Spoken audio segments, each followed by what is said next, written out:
Assalomu alaykum. Sharot avto kanali obunachilar do'stlar, bugun egadan uyda turgan avtomobilni reklama qilib turibman. Srochniy sotiladi. Egasidan srochniy pul zarur ekan. Ozgina banisalik ishlar bor ekan, shuning uchun mashina sotsak do'stlar, kimda ekan foydalanaman, olib hazatib minaman deydiganlar uchun ham zo'r avtomobil do'stlar. Metan gazlari bor. Eldinda do'stlar 1 gram dosh degan qirchilgan, chizilgan, ko'ngilni xira qiladigan yeri yo'q do'stlar. Oldi tarafi mana qo'shilay bo'lib turibdi. Kraskalari родной. Prama yegan nomeri turadi do'stlar. 2019-yilda oxirida ishlab chiqarilgan, kuzov 20, texpasport 19, holati zo'r. Narxi 105 million so'm aytilib turibdi do'stlar. Prama egadan telefonlashib olaverasizlar.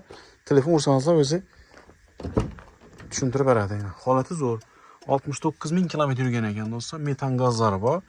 Mexanika korobka, chexol, polik, hamma narsasi bor tayyor. 69 ming kilometr yozilgan.